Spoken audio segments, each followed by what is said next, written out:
दोस्तों स्वागत है आप सभी का हमारे इस यूट्यूब चैनल मेजर टारगेट पर। तो दोस्तों आज हम लोग लेके आए क्लास 10 के साइंस का मोस्ट इंपॉर्टेंट एमसीक्यूज क्वेश्चंस को देखेंगे। और दोस्तों ये मोस्ट वीवीआई ऑब्जर्व क्वेश्चंस का तीसरा वीडियो है। इसमें हम लोग 40 क्वेश्चंस को देखने वाले हैं। और दोस्तों ये 40% को अगर आप अच्छी तरह से याद कर लेते हैं ना तो आपके मैट्रिक बोर्ड परीक्षा में 30% हूबहू देखने को मिलेगा। ये मेरा गारंटी है, इसीलिए एक एक क्वेश्चंस को कंसंट्रेट होकर याद कर लेना है। तो दोस्तों वीडियो को आप थोड़ा भी स्किप नहीं कीजिएगा। तो फ्रेंड्स बराबर से वीडियो को लाइक कर दीजिएगा। चैनल पर नए हैं ना तो पहले चैनल को सब्सक्राइब करके बेल आइकन को प्रेस करके ऑल पर जरूर सेलेक्ट कर लीजिएगा। तो आइए शुरू करते हैं यहाँ पे आज का फर्स्ट प्रश्न से। तो देखिए यहाँ पे आज का फर्स्ट प्रश्न क्या कर रहा है कि अमीबा अपना भोजन कैसे पकड़ता है। काफी महत्वपूर्ण प्रश्न है और काफी बार आपके मैट्रिक बोर्ड परीक्षा में पूछा जा चुका है। तो दोस्तों ऑप्शन ए में आपका दिया हुआ है स्पर्शक के द्वारा या फिर जीभ के द्वारा, और ऑप्शन सी में आपका दिया कुटपात के द्वारा, और ऑप्शन डी में आपका दिया हुआ है मुंह के द्वारा। दोस्तों अमीबा अपना भोजन जो है ना कुटपात के द्वारा पकड़ता है। यहाँ पे हमारा ऑप्शन नंबर सी जो है ना बिल्कुल से उत्तर हो जाएगा। और दोस्तों एक प्रश्न ये पूछा जाता है कि द्विखंडन किस में होता है। तो दोस्तों द्विखंडन जो है ना अमीबा में होता है। साथ में से भी आप लोग को याद रखना है। अब चलिए फ्रेंड्स देखते हैं यहाँ पे अगला प्रश्न। तो देखिए यहाँ पे 2 नंबर प्रश्न, ये भी प्रश्न मोस्ट इंपोर्टेंट है। देखिएगा क्या कर रहा है कि किस प्रकार के श्वसन में अधिक ऊर्जा मुक्त होता है। काफी महत्वपूर्ण प्रश्न है। तो दोस्तों ऑप्शन ए में आपका दिया हुआ है अवायवीय या फिर वायवीय, और ऑप्शन सी है दोनों, और ऑप्शन डी में आपका दिया हुआ है इनमें से कोई नहीं। तो दोस्तों वायवीय श्वसन में अधिक ऊर्जा मुक्त होता है। यहाँ पे हमारा ऑप्शन नंबर बी जो है ना बिल्कुल से उत्तर हो जाएगा। और दोस्तों ये वायवीय श्वसन जो है ना ऑक्सीजन की उपस्थिति में होता है, और दोस्तों ये अवायवीय श्वसन जो है ना ऑक्सीजन की अनुपस्थिति में होता है। साथ में इसे भी आप लोग को याद रखना है। अब आइए फ्रेंड्स देखते हैं यहाँ पे 3 नंबर प्रश्न, ये भी प्रश्न मोस्ट इंपोर्टेंट है। तो देखिएगा क्या करा है कि मछली किस अंग से श्वसन करती है। बहुत ही महत्वपूर्ण प्रश्न है। तो दोस्तों ऑप्शन ए में आपका दिया गलफड़े से या फिर ट्रेकिया से, और ऑप्शन सी में आपका दिया त्वचा से, और ऑप्शन डी में आपका दिया हुआ है फेफड़ा से। तो दोस्तों मछली जो है ना गलफड़े से श्वसन करती है, यानी कि यहाँ पे हमारा ऑप्शन नंबर ए जो है ना बिल्कुल से उत्तर हो जाएगा। और दोस्तों मानो यानी कि हम लोग जो है ना फेफड़े से श्वसन करते हैं। साथ में इसे भी आप लोग को याद रखना है। अब चलिए फ्रेंड्स देखते हैं यहाँ पे अगला प्रश्न। तो देखिए यहाँ पे 4 नंबर प्रश्न, ये भी प्रश्न मोस्ट इंपोर्टेंट है। क्या कर रहा है कि खाने का सोडा का रासायनिक नाम क्या है। काफी बार आपके मैट्रिक बोर्ड परीक्षा में ये प्रश्न पूछे जाते हैं। तो दोस्तों ऑप्शन ए में आपका दिया हुआ है सोडियम कार्बोनेट या फिर सोडियम बाइकार्बोनेट, और ऑप्शन सी है सोडियम एसीटेट, और ऑप्शन डी में आपका दिया हुआ है सोडियम। तो दोस्तों खाने वाला सोडा का जो रासायनिक नाम होता है ना सोडियम बाइकार्बोनेट होता है। यहाँ पे हमारा ऑप्शन नंबर बी जो है ना बिल्कुल से उत्तर हो जाएगा। और दोस्तों धोवन सोडा का जो रासायनिक नाम होता है सोडियम कार्बोनेट होता है। साथ में इसे भी आप लोग को याद रखना है। अब चलिए फ्रेंड्स देखते हैं यहाँ पे अगला प्रश्न। तो देखिए यहाँ पे 5 नंबर प्रश्न क्या करा है कि आयरन किस में प्रचुर मात्रा में पाया जाता है। तो दोस्तों ऑप्शन ए में आपका दिया हुआ है सोयाबीन में या फिर हरी सब्जियों में, और ऑप्शन सी में आपका दिया अंडे में, और ऑप्शन डी में आपका दिया हुआ है दूध में। तो दोस्तों आयरन जो है ना हरी सब्जियों में प्रचुर मात्रा में पाया जाता है।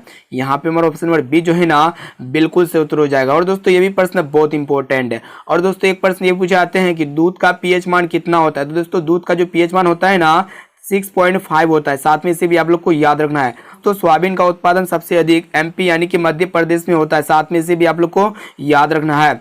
अब आइए फ्रेंड्स देखते हैं यहाँ पे 6 नंबर प्रश्न क्या कराए कि त्वरित चालक किसका बना होता है। बहुत इंपॉर्टेंट प्रश्न है। तो दोस्तों ऑप्शन ए में आपका दिया सोना का या फिर चांदी का, और ऑप्शन सी है तांबा का, और ऑप्शन डी में आपका दिया हुआ है एल्यूमिनियम का। तो दोस्तों ये त्वरित चालक जो है ना चांदी या फिर सोना या फिर तांबा या फिर एल्यूमिनियम का बना होता है। तो दोस्तों ये त्वरित चालक जो है ना तांबा का बना होता है।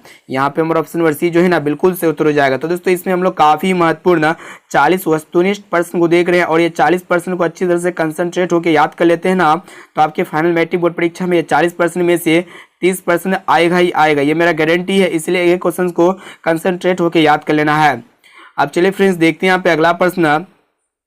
तो देखिए यहाँ पे 7 नंबर प्रश्न क्या कराए कि धातुओं का राजा किसे कहते हैं। काफी महत्वपूर्ण प्रश्न है। तो दोस्तों ऑप्शन ए में आपका दिया सोना को या फिर चांदी को, और ऑप्शन सी है लोहा, और ऑप्शन डी में आपका दिया हुआ है एल्यूमिनियम। तो दोस्तों धातुओं का राजा जो है ना सोना को कहा जाता है। यहाँ पे हमारा ऑप्शन नंबर ए जो है ना बिल्कुल से उत्तर हो जाएगा। और दोस्तों एक प्रश्न ये पूछे जाते हैं कि विद्युत का सर्वोत्तम चालक कौन होता है। तो दोस्तों विद्युत का सबसे अच्छा चालक, सबसे सर्वोत्तम चालक जो होता है ना चांदी होता है। साथ में इसे भी आप लोग को याद रखना है। और दोस्तों एक प्रश्न ये पूछे जाते हैं कि 1 ग्राम सोना से कितना किलोमीटर तार खींचा जा सकता है। तो दोस्तों 1 ग्राम सोना से जो है ना लगभग में 2 किलोमीटर लंबा तार खींचा जा सकता है। साथ में इसे भी आप लोग को याद रखना है। अब आइए फ्रेंड्स देखते हैं यहाँ पे 8 नंबर प्रश्न, ये भी प्रश्न मोस्ट इंपोर्टेंट है। देखिएगा क्या करा है कि कार्बन का शुद्ध रूप कौन सा है, काफी महत्वपूर्ण प्रश्न है। तो दोस्तों ऑप्शन ए में आपका दिया हुआ हीरा या फिर ग्रेफाइट, और ऑप्शन सी में आपका दिया हुआ चारकोल, और ऑप्शन डी में आपका दिया हुआ है फ्लोरीन। तो दोस्तों कार्बन का जो शुद्ध रूप होता है ना, हीरा होता है। यहाँ पे हमारा ऑप्शन नंबर ए जो है ना बिल्कुल से उत्तर हो जाएगा। ये भी प्रश्न बहुत इंपॉर्टेंट है। और दोस्तों ये हीरा जो होता है ना अधातु होता है। अब चलिए फ्रेंड्स देखते हैं यहाँ पे अगला प्रश्न। तो देखिए यहाँ पे 9 नंबर प्रश्न क्या कराए कि आग को बुझाने के लिए किस गैस का प्रयोग किया जाता है। बहुत ही महत्वपूर्ण प्रश्न है। तो दोस्तों तो ऑप्शन ए में आपका दिया ऑक्सीजन का, या फिर क्लोरीन का, और ऑप्शन सी है नाइट्रोजन का, और ऑप्शन डी में आपका दिया हुआ है कार्बन डाइऑक्साइड का। तो दोस्तों आग को बुझाने के लिए जो है ना कार्बन डाइऑक्साइड गैस का प्रयोग किया जाता है। यहाँ पे हमारा ऑप्शन नंबर डी जो है ना बिल्कुल से उत्तर हो जाएगा। और दोस्तों एक प्रश्न ये पूछा जाता है कि चिप्स के पैकेट में कौन सा गैस भरा होता है। तो दोस्तों चिप्स के पैकेट में जो है ना N2 यानी कि नाइट्रोजन गैस भरा होता है। साथ में इसे भी आप लोग को याद रखना है। और दोस्तों एक प्रश्न ये पूछा जाते हैं कि वायुमंडल में कार्बन डाइऑक्साइड गैस की कितना मात्रा होता है।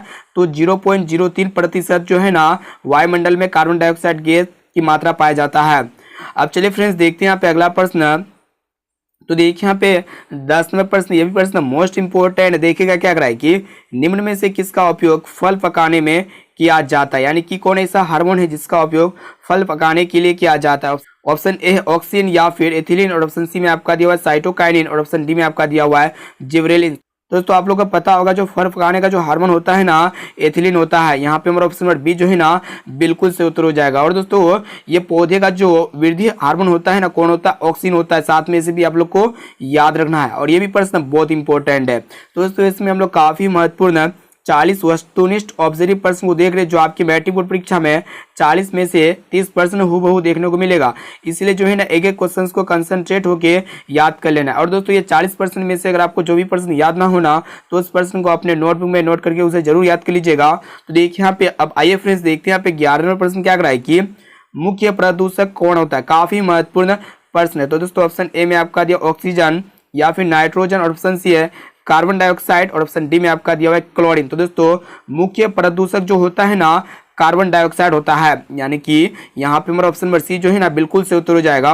और दोस्तों ये भी प्रश्न बहुत इंपॉर्टेंट है। अब चलिए फ्रेंड्स देखते हैं यहाँ पे अगला प्रश्न। तो देखिए यहाँ पे 12 नंबर प्रश्न, ये भी प्रश्न काफी महत्वपूर्ण है। ठीक है, तो देखिए यहाँ पे 12 नंबर प्रश्न क्या कराए कि भारत में सिलिकॉन वैली के नाम से किसे जाना जाता है। बहुत ही महत्वपूर्ण प्रश्न है। तो दोस्तों ऑप्शन ए में आपका दिया हुआ चेन्नई, या फिर बेंगलुरु को, और ऑप्शन सी में आपका दिया हुआ भोपाल, और ऑप्शन डी में आपका दिया हुआ है इंदौर को। तो दोस्तों भारत में सिलिकॉन वैली के नाम से जो है ना बेंगलुरु को जाना जाता है। यहाँ पे हमारा ऑप्शन नंबर बी जो है ना बिल्कुल से उत्तर हो जाएगा।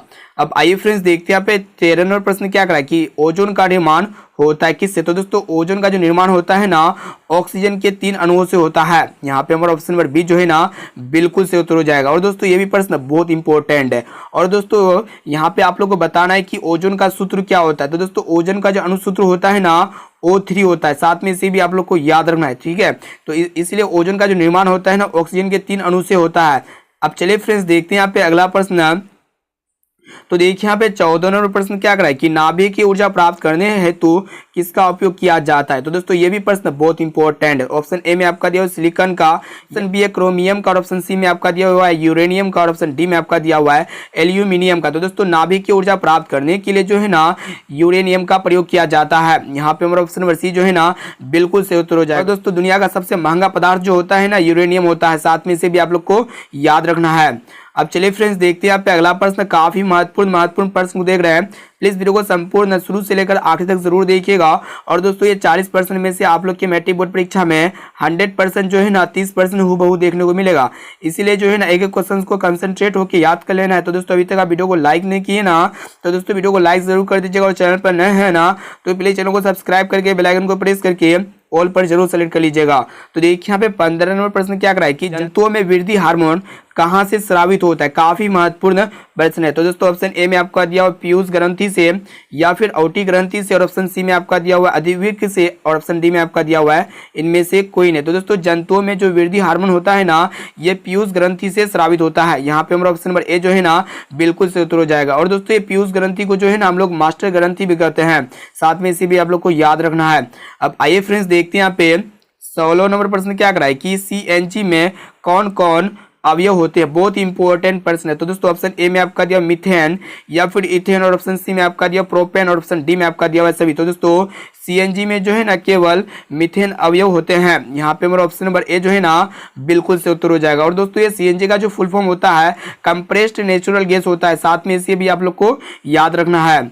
अब चलिए फ्रेंड्स देखते हैं यहाँ पे अगला प्रश्न। तो देखिए यहाँ पे 17 नंबर प्रश्न, ये भी प्रश्न कि अंगूर में कौन सा अम्ल पाया जाता है। तो दोस्तों ये प्रश्न मोस्ट इंपोर्टेंट है। ऑप्शन ए में आपका दिया हुआ है टार्टरिक अम्ल या फिर ऑक्जेलिक अम्ल, और ऑप्शन सी है सिट्रिक अम्ल, और ऑप्शन डी में आपका दिया हुआ है फॉर्मिक अम्ल। तो दोस्तों अंगूर में जो है ना टार्टरिक अम्ल पाया जाता है। यहाँ पे हमारा ऑप्शन नंबर ए जो है ना बिल्कुल से उत्तर हो जाएगा। और दोस्तों ये प्रश्न बहुत इंपॉर्टेंट है। और दोस्तों एक प्रश्न ये पूछाते हैं कि इमली में कौन सा अम्ल पाया जाता है। तो दोस्तों अंगूर में टार्टरिक अम्ल पाया जाता है ना, तो इसी तरह इमली में भी जो है ना टार्टरिक अम्ल ही पाया जाता है, इसे आप लोग को याद रखना है, ठीक है। अब आइए फ्रेंड्स देखते हैं यहाँ पे 18 नंबर प्रश्न क्या कराए कि आभूषण बनाने वाला सोना है। तो दोस्तों ये प्रश्न बहुत इंपॉर्टेंट है। ऑप्शन ए में आपका दिया हुआ 24 कैरेट या फिर 22 कैरेट, और ऑप्शन सी है 20 कैरेट, और ऑप्शन डी में आपका दिया हुआ है 23 कैरेट। तो दोस्तों आभूषण बनाने वाला जो सोना होता है ना 22 कैरेट का होता है, जो कि हार्ट एक सोना होता है। यहाँ पे हमारा ऑप्शन नंबर बी जो है ना बिल्कुल से उत्तर हो जाएगा 22 कैरेट। और दोस्तों जो शुद्ध सोना होता है ना 24 कैरेट का होता है, और ये शुद्ध सोना क्या होते हैं, मुलायम होते हैं। अब चलिए फ्रेंड्स देखते हैं यहाँ पे अगला प्रश्न। तो देखिए यहाँ पे 19 नंबर प्रश्न, ये भी प्रश्न बहुत इंपॉर्टेंट है। क्या कराए कि लघु तरंगदैर्ध्य वाले प्रकाश का प्रकीर्णन होता है। तो दोस्तों ऑप्शन ए में आपका दिया सबसे कम या फिर सबसे अधिक, और ऑप्शन सी है ना अधिक ना कम, और ऑप्शन डी में आपका दिया इनमें से कोई नहीं। तो दोस्तों लघु तरंगदैर्ध्य वाले प्रकाश का जो प्रकीर्णन होता है ना क्या होता है, सबसे अधिक होता है। यहाँ पे हमारा ऑप्शन नंबर बी जो है ना बिल्कुल से उत्तर हो जाएगा। और दोस्तों लाल रंग का तरंगदैर्ध्य सबसे अधिक होता है, और बैंगनी रंग का तरंगदैर्ध्य जो है ना सबसे कम होता है, साथ में इसे भी आप लोग को याद रखना है। और ये भी प्रश्न बहुत इंपॉर्टेंट है। अब चलिए फ्रेंड्स देखते हैं यहाँ पे अगला प्रश्न।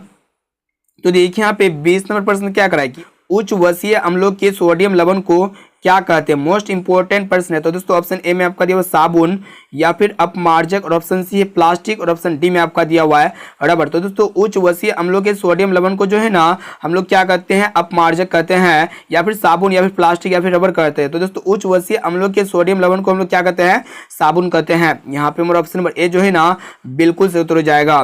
अब आइए फ्रेंड्स देखते हैं यहाँ पे 21 नंबर प्रश्न क्या कराए कि धातुएं इलेक्ट्रॉन का क्या करती है, काफी महत्वपूर्ण प्रश्न है। तो दोस्तों ऑप्शन ए में आपका दिया हुआ ग्रहण या फिर त्याग, और ऑप्शन सी है दोनों, और ऑप्शन डी में आपका दिया हुआ है इनमें से कोई नहीं। तो दोस्तों धातुएं इलेक्ट्रॉन का जो है ना क्या करती है, त्याग करती है। यहाँ पे हमारा ऑप्शन नंबर बी जो है ना बिल्कुल से उत्तर हो जाएगा। तो दोस्तों इसमें हम लोग काफी महत्वपूर्ण 40 वस्तुनिष्ठ ऑब्जर्वेटिव प्रश्न को देख रहे हैं, जो आपके मैट्रिक बोर्ड परीक्षा में ये 40% में से जो है ना 30% आपके मैट्रिक बोर्ड परीक्षा में हूबहू देखने को मिलेगा। इसलिए जो है ना एक एक क्वेश्चन को कंसंट्रेट होकर याद कर लेना। और दोस्तों ये 40% में से अगर आपको जो भी प्रश्न याद ना होना तो उस प्रश्न को अपने नोटबुक में नोट करके उसे जरूर याद कर लीजिएगा। और दोस्तों ये 40% को देखने के बाद आप लोग कमेंट करके जरूर बताइएगा कि ये 40% में से पहले से आप लोग को कितना प्रश्न याद था। अब चलिए फ्रेंड्स देखते हैं यहाँ पे अगला प्रश्न।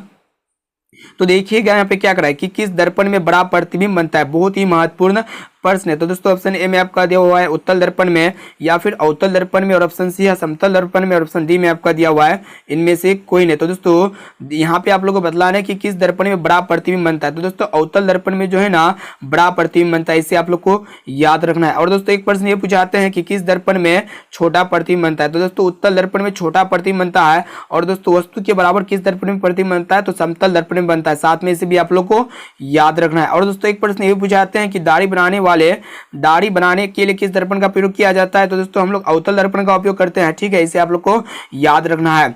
अब आइए फ्रेंड्स देखते हैं यहाँ पे 23 नंबर प्रश्न क्या कराए कि चुंबकीय क्षेत्र और रेखाएं कैसी होती है, मोस्ट इंपोर्टेंट प्रश्न है। तो दोस्तों ऑप्शन ए में आपका दिया हुआ काल्पनिक या फिर देखने योग्य, और ऑप्शन सी है दोनों, और ऑप्शन डी में आपका दिया हुआ इनमें से कोई नहीं। तो दोस्तों चुंबकीय क्षेत्र और रेखाएं जो है ना काल्पनिक यानी कि वर्चुअल होती है। यहाँ पे हमारा ऑप्शन नंबर ए जो है ना बिल्कुल से उत्तर हो जाएगा। और दोस्तों एक प्रश्न ये पूछाते हैं कि चुंबकीय क्षेत्र रेखाएं किस ध्रुव से निकलती है। तो दोस्तों चुंबकीय क्षेत्र रेखाएं जो है ना उत्तरी ध्रुव से निकलती है, साथ में से भी आप लोग को याद रखना है।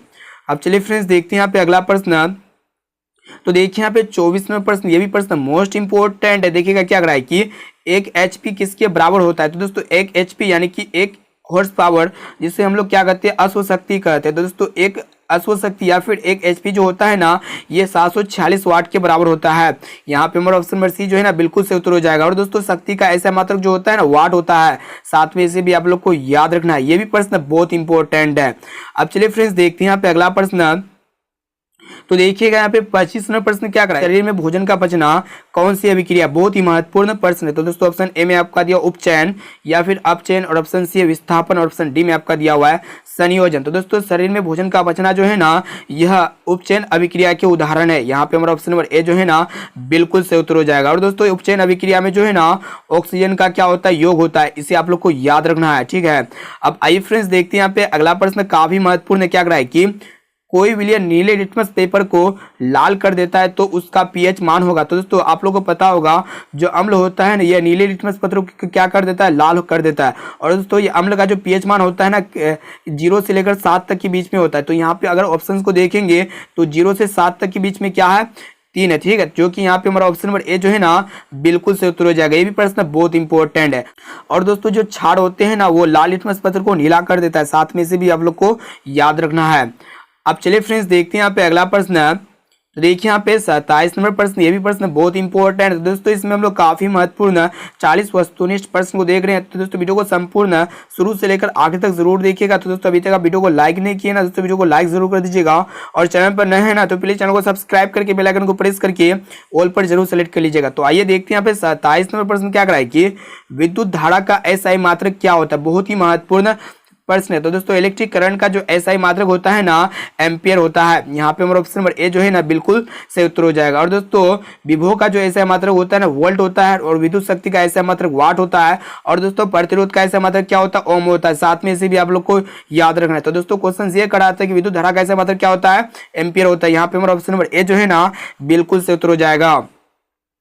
अब आइए फ्रेंड्स देखते हैं यहाँ पे 28 नंबर प्रश्न, ये प्रश्न मोस्ट इंपोर्टेंट। देखिएगा क्या करा है कि कार के अग्रदीप में किस दर्पण का प्रयोग होता है। तो दोस्तों कार के अग्रदीप यानी कि हेडलाइट में किस दर्पण का उपयोग किया जाता है। तो दोस्तों कार के हेडलाइट में जो है ना अवतल दर्पण का उपयोग किया जाता है।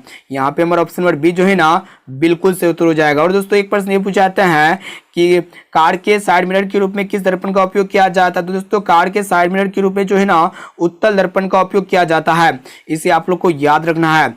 अब चलिए फ्रेंड्स देखते हैं यहाँ पे अगला प्रश्न। तो देखिए यहाँ पे 29 नंबर प्रश्न, ये भी प्रश्न बहुत इंपॉर्टेंट है। क्या कराए कि निम्न में से किसका अपवर्तनांक सबसे अधिक है। तो दोस्तों आप लोगों को पता होगा जो हीरा होता है ना इसका अपवर्तनांक क्या होता है, सबसे अधिक होता है। और दोस्तों हीरा का अपवर्तनांक कितना होता है, 2.42 होता है, साथ में से भी आप लोग को याद रखना है। और ये भी प्रश्न बहुत इंपॉर्टेंट है। अब चलिए फ्रेंड्स देखते हैं यहाँ पे अगला प्रश्न। तो देखिए यहाँ पे 30 नंबर प्रश्न काफी महत्वपूर्ण है। क्या कराए कि स्टोमाटा के खुलने और बंद होने की क्रिया को कौन नियंत्रित करता है, बहुत ही महत्वपूर्ण प्रश्न है। तो दोस्तों ऑप्शन ए में आपका दिया हुआ है द्वार कोशिकाएं या फिर सहचर कोशिकाएं, और ऑप्शन सी में आपका दिया हुआ चलनी कोशिकाएं, और ऑप्शन डी में आपका दिया हुआ है कोशिका भित्ति। तो दोस्तों स्टोमाटा के खुलने और बंद होने की क्रिया को जो कंट्रोल करता है ना द्वार कोशिकाएं कंट्रोल करता है। यहाँ पे हमारा ऑप्शन नंबर ए जो है ना बिल्कुल से उत्तर हो जाएगा। और दोस्तों एक प्रश्न ये पूछे जाते हैं कि कोशिका भित्ति किसमें पाया जाता है। दोस्तों ये कोशिका भित्ति जो है ना पेड़ पौधे के कोशिका में पाया जाता है, साथ में इसे भी आप लोग को याद रखना है। अब आइए फ्रेंड्स देखते हैं यहाँ पे 31 नंबर प्रश्न बहुत इंपॉर्टेंट है। क्या कराए कि नाभिक के विखंडन को नियंत्रित करने में प्रयुक्त होता है। तो दोस्तों ऑप्शन ए में आपका दिया लोहे का छड़ या फिर स्टील का छड़, और ऑप्शन सी में आपका दिया हुआ है कैडमियम का छड़, और ऑप्शन डी में आपका दिया हुआ है एल्यूमिनियम का छड़। तो दोस्तों नाभिक के विखंडन को नियंत्रित करने में जो प्रयुक्त होता है ना कैडमियम का छड़ का प्रयुक्त किया जाता है। यहाँ पे हमारा ऑप्शन नंबर सी जो है ना बिल्कुल से उत्तर हो जाएगा। अब चलिए फ्रेंड्स देखते हैं यहाँ पे अगला प्रश्न। तो देखिएगा यहाँ पे 32 नंबर प्रश्न, ये भी प्रश्न बहुत इंपॉर्टेंट है। क्या कराए कि कौन जंतु कोशिका का भाग नहीं है। तो दोस्तों ये भी प्रश्न बहुत इंपॉर्टेंट है। तो दोस्तों ऑप्शन ए में आपका दिया कोशिका द्रव या फिर केंद्रक, और ऑप्शन सी में आपका दिया कोशिका झिल्ली, और ऑप्शन डी में आपका दिया हुआ है कोशिका भित्ति। तो दोस्तों जंतु कोशिका का जो भाग नहीं है ना कोशिका भित्ति नहीं है। यहाँ पे हमारा ऑप्शन नंबर डी जो है ना बिल्कुल से उत्तर हो जाएगा। ये जो होता है ना ये पेड़ पौधे के कोशिका के भीतर में पाया जाता है कोशिका भित्ति, ठीक है। अब आइए फ्रेंड्स देखते हैं यहाँ पे 33 नंबर प्रश्न। क्या कराए कि निम्न में से किसका भंडारण सीमित है। तो दोस्तों यहाँ पे ऑप्शन ए में आपका दिया हुआ कोयला या फिर सौर ऊर्जा, और ऑप्शन सी है मिट्टी, और ऑप्शन डी में आपका दिया हुआ है हवा। तो दोस्तों ये कोयला का भंडारण जो है ना सीमित है, और ये आने वाले समय में जो है ना कोयला क्या हो जाएगा, समाप्त हो जाएगा, ठीक है, इसलिए इसका भंडारण क्या है, सीमित है। यहाँ पे हमारा ऑप्शन नंबर ए जो है ना बिल्कुल सही उत्तर हो जाएगा। और दोस्तों ये कोयला जो होता है ना अनवीकरणीय संसाधन होते हैं, साथ में से भी आप लोग को याद रखना है। बहुत ही महत्वपूर्ण प्रश्न को देख रहे हैं, प्लीज वीडियो को संपूर्ण शुरू से लेकर आखिर तक जरूर देखिएगा। तो दोस्तों अभी तक आप वीडियो को लाइक नहीं किए हैं ना तो प्लीज वीडियो को लाइक जरूर कर दीजिएगा, और चैनल पर नए हैं ना तो प्लीज चैनल को सब्सक्राइब करके बेल आइकन को प्रेस करके ऑल पर जरूर सेलेक्ट कर लीजिएगा। अब चलिए फ्रेंड्स देखते हैं यहाँ पे अगला प्रश्न, बहुत इंपॉर्टेंट, देखिएगा क्या कर रहा है कि अम्ल क्षार के परीक्षण के लिए किसका उपयोग किया जाता है। बहुत ही महत्वपूर्ण प्रश्न है। तो दोस्तों ऑप्शन ए में आपका दिया हुआ है अमोनिया पत्र का या फिर कोबाल्ट पत्र का, और ऑप्शन सी है लिटमस पत्र का, और ऑप्शन डी में आपका दिया हुआ है इनमें से कोई नहीं। तो अम्ल क्षार के परीक्षण के लिए जो है ना लिटमस पत्र का प्रयोग किया जाता है। यहाँ पे हमारा ऑप्शन नंबर सी जो है ना बिल्कुल से उत्तर हो जाएगा। और दोस्तों ये लिटमस पत्र जो है ना किससे प्राप्त होता है, लाइकेन से प्राप्त होता है, साथ में इसे भी आप लोग को याद रखना है। अब चलिए फ्रेंड्स देखते हैं यहाँ पे अगला प्रश्न। अब आइए फ्रेंड्स देखते हैं 35वां प्रश्न क्या कर रहा है कि तरंग दैर्ध्य को किसमें मापते, बहुत ही महत्वपूर्ण प्रश्न है। तो दोस्तों ऑप्शन ए में आपका दिया हुआ जूल में या फिर एंगस्ट्रम में, और ऑप्शन सी में आपका दिया हुआ पास्कल में, और ऑप्शन डी में आपका दिया हुआ है मीटर में। तो दोस्तों तरंग दैर्ध्य को जो है ना एंगस्ट्रम में मापते हैं। यहाँ पे हमारा ऑप्शन नंबर बी जो है ना बिल्कुल से उत्तर हो जाएगा। ये भी प्रश्न बहुत इंपॉर्टेंट प्रश्न है। और दोस्तों एक प्रश्न ये पूछाते हैं कि किस रंग का तरंग दैर्ध्य सबसे अधिक होता है। तो दोस्तों लाल रंग का तरंग दैर्ध्य सबसे अधिक होता है, और बैंगनी रंग का तरंग दैर्ध्य सबसे कम होता है, साथ में इसे भी आप लोग को याद रखना है। अब आइए फ्रेंड्स देखते हैं यहाँ पे 36वां प्रश्न क्या कर रहा है कि पीएच स्केल का आविष्कार किसने किया। बहुत इंपॉर्टेंट प्रश्न है। तो दोस्तों ऑप्शन ए में आपका दिया हुआ है लेवोजियर ने या फिर मेंडल ने, और ऑप्शन सी में आपका दिया हुआ न्यूटन ने, और ऑप्शन डी में आपका दिया हुआ है सोरेनसन ने। तो दोस्तों पीएच स्केल का जो आविष्कार किए थे ना किसने किए थे, सोरेनसन ने किए थे। यहाँ पे हमारा ऑप्शन नंबर डी जो है ना बिल्कुल से उत्तर हो जाएगा। और दोस्तों एक प्रश्न ये पूछाते हैं कि भौतिकी का पिता कौन है। तो दोस्तों फिजिक्स के जो पिता है ना सर आइजैक न्यूटन है। यहाँ पे जो है ना फिजिक्स का पिता कौन है, न्यूटन है, ठीक है, इसे आप लोग को याद रखना है। अब चलिए फ्रेंड्स देखते हैं यहाँ पे अगला प्रश्न काफी महत्वपूर्ण है। तो देखिए यहाँ पे 37वां प्रश्न क्या कर रहा है कि आवृत्ति का एसआई मात्रक क्या होता है। काफी महत्वपूर्ण प्रश्न है, और काफी बार आपकी मैट्रिक बोर्ड परीक्षा में ये प्रश्न पूछा जा चुका है। तो दोस्तों आवृत्ति यानी कि फ्रीक्वेंसी का जो एसआई मात्रक होता है ना क्या होता है। ऑप्शन ए में आपका दिया हुआ हर्ट्ज या फिर धारा, ऑप्शन सी में आपका दिया हुआ चुंबकीय क्षेत्र, और ऑप्शन डी में आपका दिया हुआ बल। तो दोस्तों आवृत्ति का जो एसआई मात्रक होता है ना हर्ट्ज होता है। यहाँ पे हमारा ऑप्शन नंबर ए जो है ना बिल्कुल सही उत्तर हो जाएगा। दोस्तों हर्ट्ज को जो है ना HZ से सूचित किया जाता है, साथ में इसे भी आप लोग को याद रखना है। अब आइए फ्रेंड्स देखते हैं 38वां प्रश्न, बहुत इंपॉर्टेंट, देखिएगा क्या कर रहा है कि मनुष्य की आहार नाल की लंबाई कितनी है। तो दोस्तों मनुष्य की आहार नाल की जो लंबाई है ना 8 से 10 मीटर का होता है। यहाँ पे हमारा ऑप्शन नंबर ए जो है ना बिल्कुल से उत्तर हो जाएगा। अब चलिए फ्रेंड्स देखते हैं यहाँ पे अगला प्रश्न, बहुत इंपॉर्टेंट है। तो देखिएगा यहाँ पे 39वां प्रश्न क्या कर रहा है कि काला हीरा किसे कहा जाता है। बहुत ही इंपॉर्टेंट प्रश्न है। तो दोस्तों ऑप्शन ए में आपका दिया ग्रेफाइट को या फिर ग्रीस को, ऑप्शन सी है कोयला को, और ऑप्शन डी में आपका दिया हुआ है मोबिल को। तो दोस्तों कोयला को जो है ना काला हीरा कहा जाता है, यहाँ पे आप लोग को याद रखना है। और दोस्तों एक प्रश्न ये पूछे जाते हैं कि कोयला कितने प्रकार के होते हैं। तो दोस्तों कोयला 4 प्रकार के होते हैं, और 4 प्रकार में से जो सबसे अच्छा कोयला होता है ना एंथ्रासाइड होता है, और पीट जो होता है ना सबसे खराब किस्म का कोयला होता है, साथ में से भी आप लोग को याद रखना है। अब चलिए फ्रेंड्स देखते हैं यहाँ पे आज का लास्ट और अंतिम प्रश्न, बहुत इंपॉर्टेंट है। देखिएगा क्या कर रहा है कि पदार्थ की चौथी अवस्था क्या है। तो दोस्तों ऑप्शन ए में आपका दिया हुआ ठोस या फिर द्रव, और ऑप्शन सी में आपका दिया हुआ गैस, और ऑप्शन डी में आपका दिया हुआ प्लाज्मा। तो दोस्तों ऐसे में जो पदार्थ का जो अवस्था होता है ना 3 अवस्था होता है। क्या क्या होता है, ठोस होता है, द्रव होता है, और गैस होता है। और इनके अलावा और एक पदार्थ की अवस्था होता है जिसे हम लोग पदार्थ की चौथी अवस्था कहते हैं, वो आपका क्या होता है, प्लाज्मा होता है। यहाँ पे हमारा ऑप्शन डी जो है ना बिल्कुल से उत्तर हो जाएगा। तो दोस्तों इसमें हम लोग काफी महत्वपूर्ण साइंस के 40 काफी महत्वपूर्ण वस्तुनिष्ठ ऑब्जर्व प्रश्न को देख चुके, जो आपके मैट्रिक बोर्ड परीक्षा में ये 40 प्रश्न में से जो है ना 35% आएगा ही आएगा। और दोस्तों आपके साथ जितने भी इस बार मैट्रिक बोर्ड परीक्षा देने वाले हैं ना, साथ ही इस वीडियो को अपने दोस्तों में एक बार जरूर शेयर कीजिएगा, और दोस्तों वीडियो को लाइक जरूर कर दीजिएगा। अब आइए फ्रेंड्स देखते हैं यहाँ पे आज का होमवर्क प्रश्न जो स्पेशली आपके लिए लिया गया है। देखिएगा यहाँ पे क्या कर रहा है कि स्पष्ट देखने की न्यूनतम दूरी कितनी होती है। तो दोस्तों ऑप्शन ए में आपका दिया हुआ 30 सेंटीमीटर या फिर 25 सेंटीमीटर, और ऑप्शन सी है 12 सेंटीमीटर, और ऑप्शन डी में आपका दिया हुआ अनंत। तो दोस्तों इसका जवाब जो है ना आप लोग कमेंट करके जरूर बताइएगा कि स्पष्ट देखने की न्यूनतम दूरी कितना होता है, और साथ में ये भी बताइएगा कि ये 40% में से पहले से आप लोग को कितना प्रश्न याद था। अब आइए फ्रेंड्स देखते हैं यहाँ पे, अभी तक आप वीडियो को लाइक नहीं किए हैं ना दोस्तों, वीडियो को लाइक जरूर कर दीजिएगा, और चैनल पर नए हैं ना तो प्लीज चैनल को सब्सक्राइब करके बेल आइकन को प्रेस करके ऑल पर जरूर सेलेक्ट कर लीजिएगा। और दोस्तों इस वीडियो को अपने दोस्तों में एक बार जरूर शेयर कीजिए, ताकि जो है ना उसकी बोर्ड परीक्षा में एक भी प्रश्न ना